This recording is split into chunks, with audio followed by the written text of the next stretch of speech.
All right, here we go. This is Steve Downs, the voice of Master Chief, Spartan 117. Welcome to Quality Time, the KO Koala Entertainment Podcast. Anthony and Skylar will take it from here. Master Chief, out.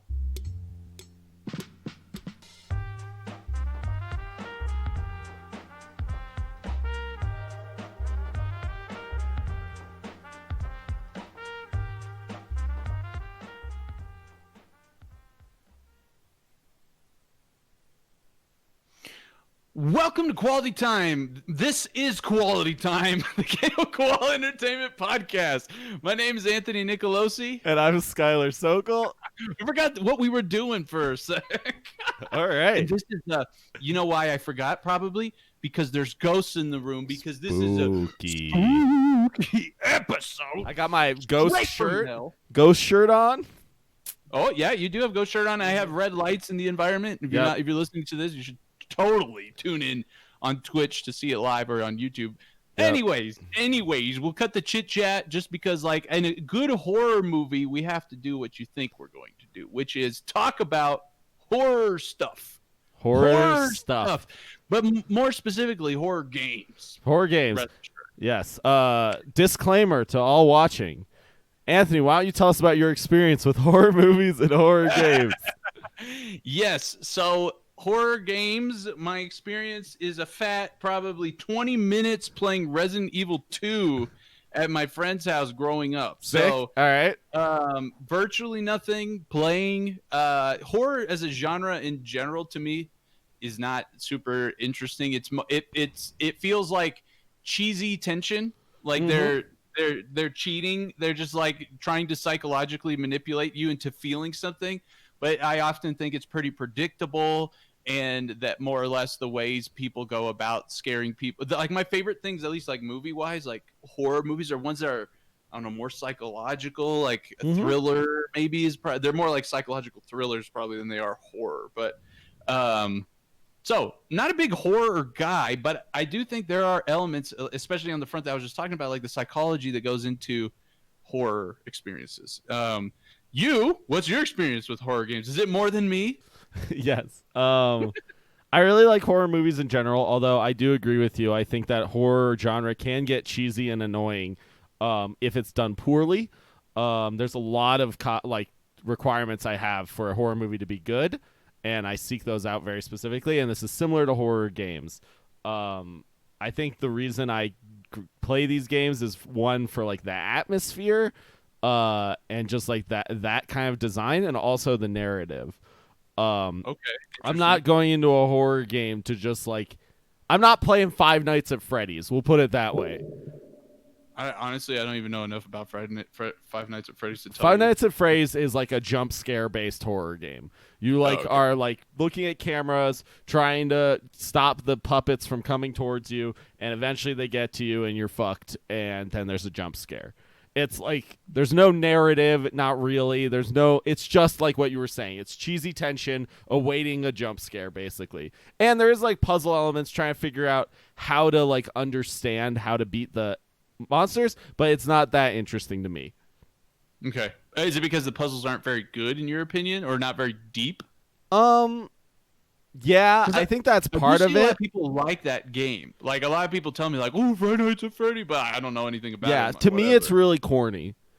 Like, I want a narrative progression. Like, I want to experience new things. And Five Nights at Freddy's for me isn't anything new. Toby in the chat is saying he thinks that the game has branched out into new experiences, but I mean, there's games on like the NES that did the security camera thing effectively, and so I don't think that's necessarily new. I don't know, it's not enough for me. It doesn't have enough depth. It doesn't have enough meat for me. I'm looking at go ahead No, you go ahead I was just gonna say, like, if I'm gonna talk about like horror games I really enjoyed, I would talk about like Until Dawn is probably one of my favorite horror games of all time. We can go into detail on these games in a bit. Limbo, and the follow-up. Yeah, it's horror themed for sure. It's a puzzle game, but the atmosphere is horror 100%. right? There's Yeah, a giant fucking scary ass spider that chases you. Yeah, I guess you could call that horror. I was thinking that's more like suspense. I don't know, horror. That's not. There's no genre called like- suspense. Okay, fair. Limbo is the shit. I know. What I've seen of Limbo, I really like. Yeah, Limbo is horror for sure. When I think of horror, I think more of like a Resident Evil, Until Dawn. Yeah, I don't even think Resident Evil is necessarily a horror game. I think Resident Evil is more of an action game. I'll have some questions about. Resident Evil 7 though was definitely horror. Like Resident Evil is horror for sure, but it's not necessarily the type of horror game that I'm looking for. I'm not looking for like action horror games. Granted, Fear is one of my favorite horror games of all time. That one is, but as I've described on a previous podcast, that game basically alternates between first-person shooter sections and horror atmospheric narrative sections, and it's the atmospheric horror narrative sections that I cared about in that game that were really good. Okay. Yeah, another game I really like, Little Nightmares. I really like Amnesia Rebirth as far as much of it I have played so far. Yeah. So that was one of my next questions. Knowing that you just recently had been streaming Amnesia Rebirth, we've had some discussions on it in the Discord. Rollick, who's in the chat, is an Amnesia fan or is a fan of the studio. I don't want to say the wrong, convey who he is inaccurately there, but what do you think so far? You like it? One more note. Just Toby mentions Dead Space in the chat. That's a fucking amazing horror game. So I would also say that Bioshock Yeah. has horror elements. It's not overall a horror game, but there are areas that have horror elements that I also love. Okay. Yeah. Anyway, Amnesia Rebirth, I really like it. When it comes to atmosphere and atmospheric tension that doesn't feel cheap, at least doesn't feel cheap to me, Amnesia does a really good job of that. They are like the kings of atmospheric tension. Why does it not feel cheap? Because What it is it feels about it? justified. It's justified in the narrative, like in the nature of what is going on in the game. Is narratively justified, and there's like lore surrounding it that makes it you understand why it's happening, and it's just done really well. Like they do tension in a really good way where there's a lot of tension, and then when something happens, like the payoff for the tension is really fucking good. Like this like fucking goblin, you just like at the beginning of the area you see this like goblin butt climbing into this hole. You're like, what the fuck is that thing? And you don't really know. And then later you see it like grabs onto a fence as you're walking by. Some shit. Like it's jump scary, and there are jump scare elements, but they're done tastefully. Granted, there's one major issue with how they do their jump scares, and I have this issue with basically most American horror movies do this with their jump scares, as well as a lot of horror games, is applying non-in-universe elements to jump scares, like musical sound hits, right? Like the jump scare happens and there's a huge loud-ass sound cue that comes in that has nothing to do with what's happening in universe that is there to scare you, right? Like a That's super interesting. So you called out American studios. Is that not the case? Sorry, you didn't say necessarily just gameplay. You also said American horror movies. Yeah. So is it because Eastern? I'm not being familiar with the genre. Do they do things differently? Yeah. I mean, like foreign horror they movies. still use sound. Right? Yeah, but it's a lot more It's a lot more for atmospheric tension than it is for like accentuating the jump scare. And Amnesia does this too. It accentuates almost every jump scare with a loud musical hit. There are a few times where there's in-universe sound effects that do the jump scare, and I like that way more. But it's almost always accompanied by some loud orchestral hit or something like that. And that, for me, cheapens the scare, for sure. Interesting. Because you don't like it as much? Like, literally, you don't enjoy, if you will, the sound as much? Like it's just not as immersive. Yeah, exactly, right? Like, that's not happening in the universe. The character I'm playing doesn't hear the loud orchestral musical hit when the thing scares them. Yeah, right. That's interesting. I generally like.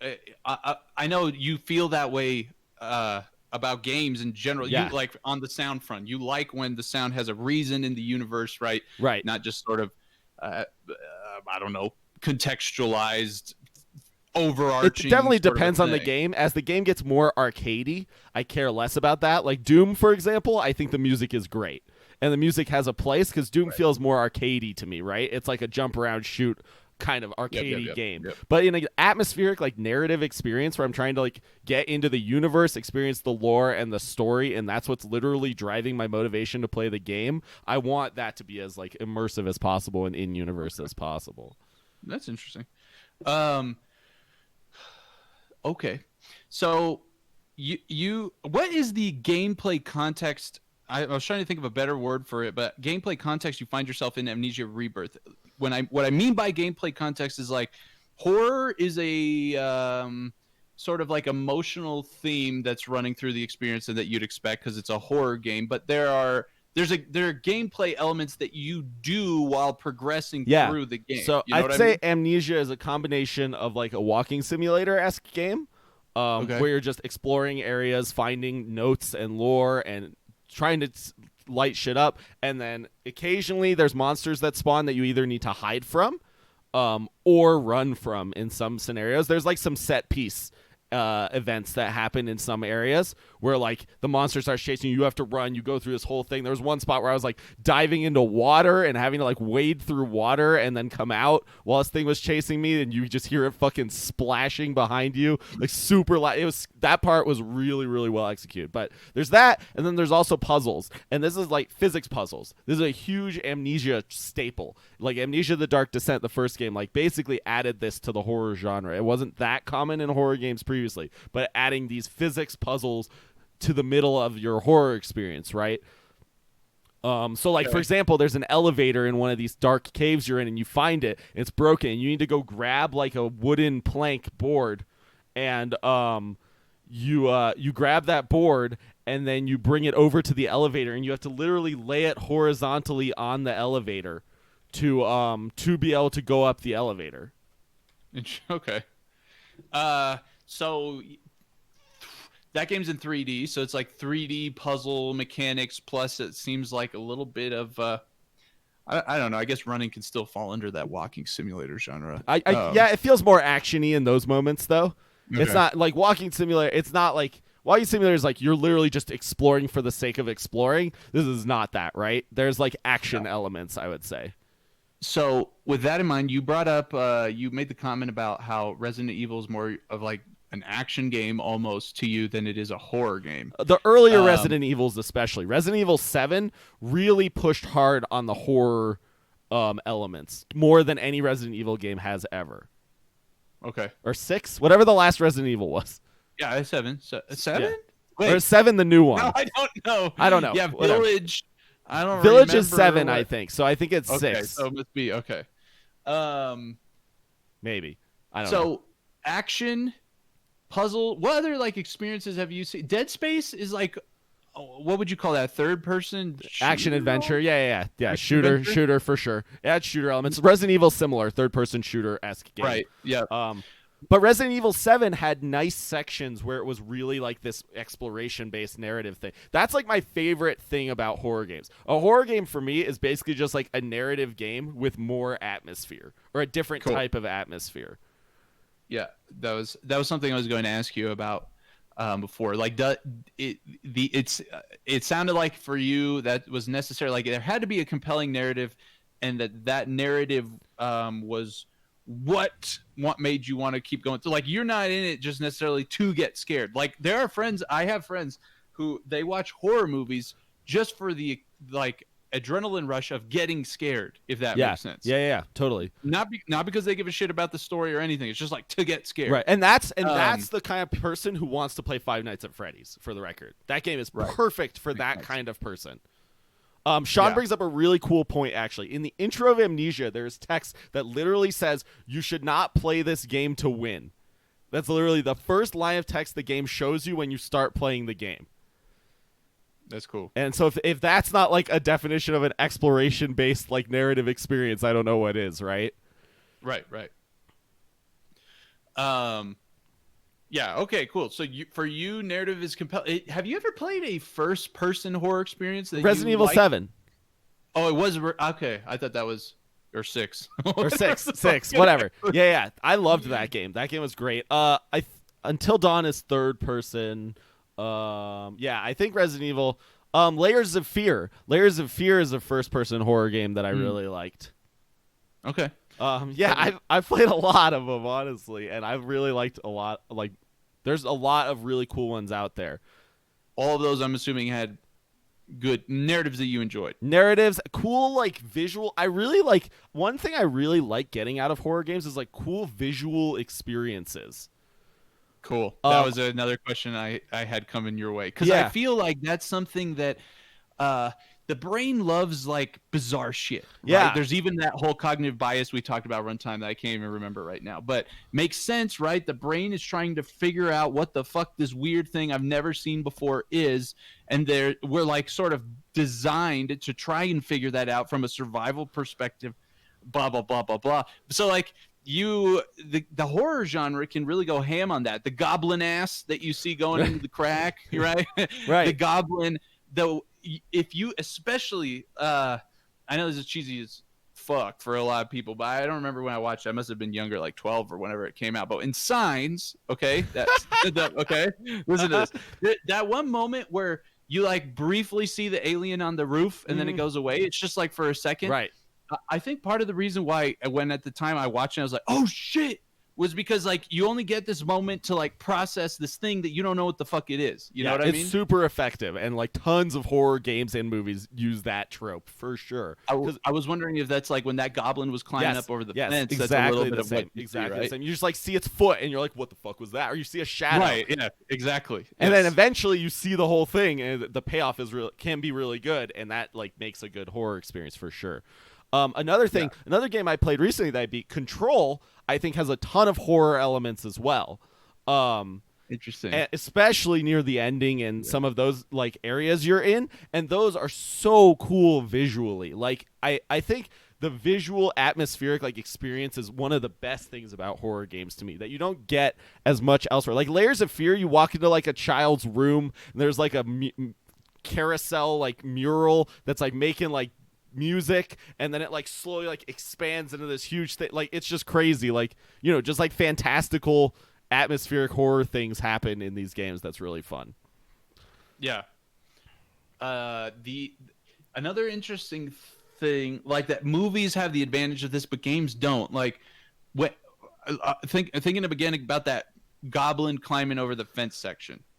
For you to only see it for a moment, was control over the character taken from you in that moment? No. So was it just that like they drew your attention? Yeah, to I could have totally missed it, and I think, and there are moments that I'm sure I have missed in Amnesia where like something, and you might not notice it, but you hear like your character either like make an exclamation, like they like she goes like. And then like maybe breathes heavy or something, so you know that she saw something and you may have not even seen it, but that maybe even is better like for the psychological horror element, right? Yeah, because I imagine that, right, in some experiences, I mean, you see it like in first person shooters. Sometimes there's these sequences that happen fast, quickly in front of you, and they'll have essentially just oh my gosh, I'm forgetting the name of them. The quick time events, basically, just that could take over control of the character and move the camera in a certain way. So this is what Until Dawn did. This was Until Dawn's strategy for horror. That game was like third person walking around. Sometimes horror stuff happens, but in general, most of the horror happens during quick time event based cutscenes. And in fact, in that game, the stakes are really high. Like if you fuck up specific quick time events, the character's dead, like permanently. And that was sort of the point of the game, right? Like the good ending was keeping all the characters alive, and you had to do that not only through QuickTime event success, but also dialogue and narrative choices.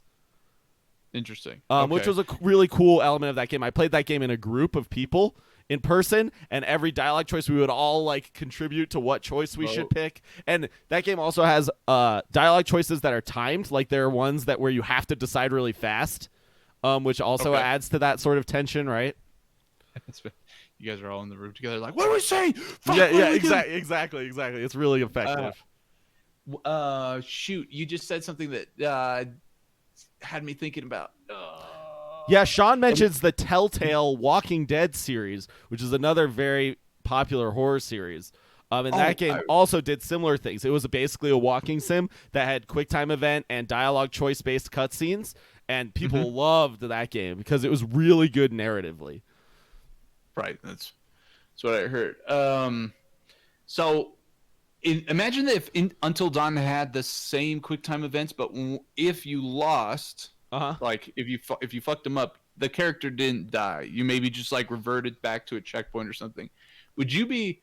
I'm surprised that it didn't bother you that they took away your control to force your attention towards an experience, right? No, well, like, I love QuickTime events. Maybe not for the same reasons, so I was fine with that. QuickTime events, it's true. But you know what I mean? Based off of the fact that you communicated that like out of world sound effects is a cheesy buildup of tension, whatever. If they were to take the camera, is the same. That's why I asked you about Amnesia Rebirth. Like, because if they took your camera perspective and forced you to like look at an angle where the goblin is, it could be scary, but they did sort of take over. You know what I mean? And steal the interactive, potentially pull you out immersive from the an immersion standpoint, right? So you didn't feel that way about Until Dawn. You do like QuickTime events, so that could have. Well, so Until Dawn did a really interesting thing, and this is one of the reasons why Until Dawn is one of my favorite horror games. Is that the beginning of Until Dawn played out like a cheesy ass horror movie, where there's like a scene where a character like opens a drawer and like a fucking badger jumps out, and there's this super loud musical hit to like scare the shit out of you, and it's like this super cheap, annoying jump scare. But the crazy like Until Dawn, but it's. After finishing the game, it's clear that the beginning is purposefully super cheesy because it leads up to like basically Until Dawn does this thing where there's this whole story that happens, and then you realize that story was literally just like one of the characters being a fuckboy and like causing all this scary shit to happen to the characters, and then the real story is revealed, and then like that shit happens, and they're like the real shit happens after that. And just the narrative progression of that game is super interesting. And it starts out like super cheesy and then becomes like a really cool horror experience after that. Okay. Very intentionally. Yeah. Yeah, that's interesting. I just thought maybe that because of the fact that they had stolen the control from you, it cheapened the experience of those moments. Yeah, no, but, I don't mind it. Like, I don't mind. Because QuickTime events for me have tension. But I was playing it with my friend Christian, and he actually really did not like it. When he fucked up one of the QuickTime events and our character died, he was fucking pissed. Really? Yes. I know Christian. It's going to be hard for him to be pissed. Yeah. He only gets mad at video games. Okay. Interesting. What's the favorite? What horror game that you played has your favorite atmosphere? Just the atmosphere of it is the best. I mean, Amnesia Rebirth is definitely up there. It introduced some like sci-fi elements that the first game definitely didn't have that have really pushed it over the edge for me as far as like the atmosphere and the like that kind of progression. And like I said at the beginning, Amnesia is just like the king of atmosphere because literally the point of the game is that if your character is in the dark too long or is scared too long, they go crazy. That's it. Interesting. And what happens if you die? You restart a checkpoint, I'm assuming? Sort of. It plays out more in universe than that, but yes. It doesn't feel like you like died. It feels like you like something weird happened to your character and they like went crazy and then they woke back up a little bit later and things don't feel exactly the same. Okay. Interesting. Now Amnesia, it sounds like there's that walking sim part, but there's the puzzle mechanics. Are there any other like puzzly horror games that you've played that you really enjoyed? I mean, like Little Nightmares and Limbo, those games, they're both 2D though, much more 2D than Amnesia, are puzzle-based horror games, and I think both of those do it great. Limbo and Inside, fantastic stuff. And Little Nightmares. What about your favorite music in a horror experience? You can break it out between. I mean, probably like, Bioshock. If we're allowed to count Bioshock as a horror experience, the music in that. I don't. Most people don't say horror. Don't tell me that Bioshock is horror. When you walk into the dark room and the lights flash in front of you, and then you turn around because the game like kind of convinces you that you should, and then there's a fucking enemy directly in your face that like laughs at you. You'll tell me whether you think Bioshock is horror or not. Alex says he would. Not as his main description, but I think it counts. That game. So but you're right. I don't think that game is a core horror game. But honestly, the music in horror games is not that memorable to me. Really? I think it's more just because it's more just a part of the atmosphere. And generally, when I'm playing horror games, I prefer as little music as possible, right? Like, I want the music to not be noticeable. If the music is just like slightly, like it's just like some low rumbly bass sound, or just something that's increasing the atmosphere, that's all I want from the music in my horror game, if any. I I am the opposite on the music front, and we've talked about that generally, maybe not always. I'm sure everybody's some case, but I like that music kind of tells me how to feel in some spots. So, do you know if Five Nights at Freddy does that by chance? Do they also have out-of-world music? Yes. Probably? Yes. But not that much, actually. I think Five Nights at Freddy's is generally silent. It generally has no music. I this whole time while we've been talking, I'm like, well, maybe I kind of understand why people like Five also, Nights at Freddy's. in Control, I think you would actually like Five Nights at Freddy's, for the record. Okay. You would probably enjoy it. It wouldn't be your favorite game ever, but you would definitely enjoy it more than me. Control is another game that had amazing music, and they had very minimal music for almost the entire game. And then you remember I showed you that one section that had music. Yes. But it was in universe, cool. right? You got the janitor's Walkman, and you were listening to the music on his Walkman. Yeah, it's so true. It's in universe music. Control had some of the best musical implementation of any horror themed game I've ever played, for sure. That and Bioshock. Do you think you would have hated if that music would have just came on in Control without the janitor? Yeah, 100%. Yeah. Yes. That's so funny. For me, like that, it's inconsequential. Like if it had it or not, if it was the janitor's Walkman or not, it was just badass that you had played that whole game. I had kind of been following along where you were, and then you got to this point late, and it's like, oh, like sick. Right. Well, and so totally that's similar to the Doom. tone. That's like the Doom feeling, right? The Doom music, but in But Control, I thought like that one was even cooler because it was like it hadn't done that the whole game. Right. And for me, the fact that it was like narratively justified is what made it so cool. Yeah, for the people listening, it was like a badass like rock. It was like some 80s song. rock song, or some like classic rock song that just like They came were just on. like about taking control, right? Yeah, It was what they were singing, if I remember correctly. It was just like super badass. I think Skylar described it. You had like Control is this third person physics action-y thing. I don't even know how thing. it's I crazy. don't know how action adventure physics. Basically, girl with action. powers, lady with powers, right? And then you also shoot shit. Yeah, and if stuff, you haven't played it, play that fucking game. It's so good. Everyone should. If you are like third person, like those kinds of Sony third person story experience kinds of games, Control is amazing. Play that. Yeah, so there's a point. Would you say it's like 75% of the way through? 80%? Yeah, 85%. It's so late. The way Skylar described it is he felt like he had finally just sort of mastered a lot of the mechanics and a lot of the guns and stuff. And then they give you this Walkman from the janitor. You put it on. You play the music. And it's just like fucking badass.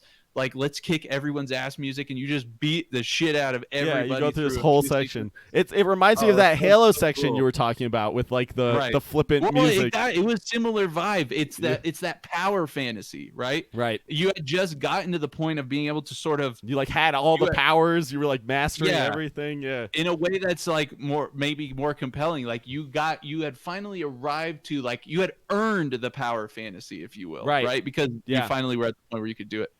Now, last real question I had here written down. What's the weirdest shit you've seen in a horror game? Weirdest shit. The music and the sounds could have contributed to it. Weird. What do you mean by weird? The thing that bothered you the most when you saw it. Like I was the most scared by it? It doesn't necessarily have to be scared. It could just be like, maybe the better word is like disturbed or unsettled. Unsettled. That happens to me way more in movies than it does in games, honestly. You never really felt super disturbed in a game? Like, what the fuck was that? I agree with you.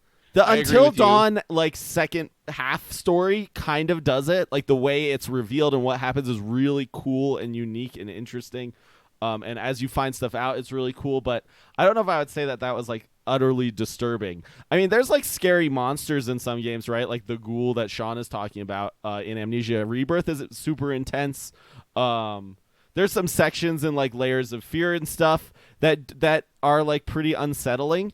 Nothing standing out. Not super much. I mean, honestly, that moment I just described in Bioshock where you basically like walk in this room and the lights like flash and then you see like two enemies like fall, two like dead guys like just fall from like the ceiling and land on the ground. And then like the lights are dark, so you like turn around and there's just like a fucking dude there is like super actually pretty scary. It wasn't scary. I wouldn't say it was scary, but in the very first Halo, when you encounter the Flood, not knowing that the Flood was in that game, I remember as like a 10-year-old or 11-year-old, I'm like, oh fuck, like, because you basically as Chief, you stumble upon like these Marines in Covenant, they're all like blown to shit and there's blood everywhere, and you're like, what the fuck? And nobody knew this, right? Back in the day, there's no nobody. I mean, I'm sure some people did, but I was a 10-year-old kid. I wasn't on the internet and knew this was coming. So you open the door, and they're basically parasitic zombies that if they tap into the nervous system and they take control of things. So all of a sudden, they just like all bust out the door, and you're like, "What the fuck?" And they're like taking over Marines and shit. Yeah, There was a moment in Rebirth actually where I was running from this monster and I like hid on the ground in the corner of like a dark room, and you can hear the footsteps of the monster like get closer and closer to you, and when you hide, if you hold down the button, you like your character literally like looks at the ground and like just like is laying on the ground. So you like can't see shit. And you just like only hear, and I heard, and like at some point the monster got close enough that I could literally see its feet like out of my character's peripheral vision, and then it like walked away, and like the tension of that moment was like fucking crazy. Also in the first Amnesia, there's a room. This is like one of the most memorable horror moments for me ever, and I think for a lot of people, there's a room in the first Amnesia where it's full of water, like it's flooded, and there's like floating boxes and stuff, and you like jump on the box, and you're like running through the room, right? And eventually you like miss a jump, right? And you like start swimming back to a box trying to get back on top of stuff. You start hearing this like faint splashing, and like it just gets closer and closer and louder, and you're just like being chased by this monster you never see. It just like fucking splashes at you. It just gets like super fast and super loud as it gets closer to you. That's a really, really good like unsettling moment as well. That's cool. You know, I was just jogging my memory. I don't know why you're talking about those water boxes, but in Gears of War, there's this. In the first Gears of War, again, keep in mind, I'm actually experiencing these things without any kind of heard. Nobody told me about them or anything beforehand, right? They it's I think his name's the Berserker or some shit. It's like a huge ass monster that's blind. And it only works off of sound that you make. And it screams like a fucking freak, and it runs super fast at you. And basically, I think if it hits you, it's a one-hit KO. And you know, Gears of War is a cover shooter, right? So you're like moving from like cover to cover. And me and my brother played it the first time. I think the first time you experience it is in this huge old like Gothic church thing.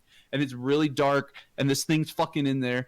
Oh, man, that part was like, oh shit! You were doing like so much of that kind of stuff. Totally. Like, that reminds me of like when you scare a witch in Left 4 Dead. I don't know if you've played the original Left 4 Dead, but there's like these monsters called a witch that were super scary, and like they're just like these women that are like crouched on the ground. But if you get too close to them, they start screaming, and they summon like a ton of zombies. So like they scream and run at you and start attacking you. A bunch of zombies start like flowing in. It's a very similar situation. Yeah, interesting. Brittany brings that up. I thought so. I don't know if you've heard about this new Minecraft I've seen mod it. that's coming out, the Warden. Yeah, I thought it was super cool. I think this is a sound-based kind of the sound-based mechanic that's in the Warden that was like in the Berserker and Gears of War is super cool. You know, in The Last of Us, there's a monster like that too. That's completely blind. Yep. And it's super scary because when you alert it, it just makes this fucking high-pitched like scream, and then like all the zombies in the area are also alerted. That's so funny. Where all the two monsters we just called out, they have these weird sounds they make. Yeah. The what's the fucking in Doom? One thing that I you know those stupid little skinny guys that walk around that are basically just like ammo and health? They scream. They're like, yeah. But that's like they're just fucking annoying. Like that's one thing that I like wish I don't know, the monsters that I should like really be scared of don't seem to make as much noises as the little guys. I wish they made a little more or a little scary. Like I'm just like running in that big ass one with horns and shit's coming at me. But if that guy was like, it would be a little weirder, you know. I don't know. It's so funny. Some people are in the chat. They're like, this flood scared me the shit out of me when I was a kid. The flood still scares me. I'll tell you, I am calling on 343 to make a fucking flood horror game, because the flood is so fucked up from a body horror perspective and also from like a psychological like meta game perspective. It's kind of like a hive mind consciousness thing. And they're actually like a corrupted version of the people of the ancient super advanced race that like creates life in the Milky Way galaxy. They're just like a corrupted version of it, and they're like sort of back for revenge kind of a shit. So there's like there's a really fucking, I think it's legitimately scary Halo comic called The Mona Lisa, which is about it's about basically like a group of prisoners that are on this ship, and the UNSC's like sort of like CIA equivalent sends Flood into there and basically uses the prisoners as test subjects. Okay. But then this, like, if I remember correctly, like another UNSC squad that doesn't know that this is happening, like tries to get in there and do stuff about it, and it's just fucked up. Like, I don't know. That one's like the reason why I was asking you about what's the weirdest thing you've ever seen is because like the Flood has this like body horror element to it, right? Where it's like puncturing like skin, getting inside, breaking like bones and shit. Like it's kind of fucked up from that perspective. Yeah, I mean, honestly, the most body horror stuff I've seen is probably in like Mortal Kombat, the new Mortal Kombats. Also, inside at near the end of the game, there's this like giant blob of just like a bunch of people that have like morphed into one person with like just like faces and like body parts everywhere that like rolls around. That part's crazy. Have you seen that? That reminds me of that Neil Dumpcap. What's his name? He's like a not smaller movie director. He's a prominent like indie director, but he made this. What is it called? But it sounds just like that. It's a monster that's like made up of parts of people. I don't know. Anyway, it's fucked up, and they rendered it good, dude. Whoever's listening, go look at that. If anyone else can tell us what it is, tell us in the Discord where they can find us. And if you tell us in the Discord what movie it is, I'll give you 1,000 research. All right, Anthony. Oh yeah, first one. Anthony, where can they find us? You can get to our Discord by going to koalaentertainment.com. There you find links to all our social media, including Discord, Instagram, Twitter, where we do giveaways everywhere. In fact, after this stream, we are going to go announce the winner of the latest Discord giveaway right now. Woo. And in addition, we're going to kick off the next giveaway. They run every 3 weeks. You just have to participate in our idle research game that ties into the lore of the universe of our upcoming game. Is our upcoming game going to have horror in it? Is it have horror elements? You don't know. Maybe it will. Maybe it won't. So anyway, you find us at koalaentertainment.com. There you also have links to the other podcast episodes, to our YouTube. If you're a Halo fan, check it out. We're covering all the latest Halo news, including the recent Halo controversy. Game is a horror walking sim. Confirmed. Says Sean. Rollick breaking his NDA to reveal information about our game. We'll have to see. But yes, until then, you can find us every Monday at 8:30 p.m. Eastern on Twitch, where we live stream these podcasts. The VOD will later go up on YouTube, and you can find us on all major podcast directories. Also, follow us on Twitch. We stream random other stuff all the time, so check it out. And Skylar was just, if you're interested in checking out Amnesia Rebirth, Skylar's been streaming that. Yeah, I'll be streaming the ending either tonight or tomorrow. So, all right. Very good. Until next time. Goodbye. We'll see you.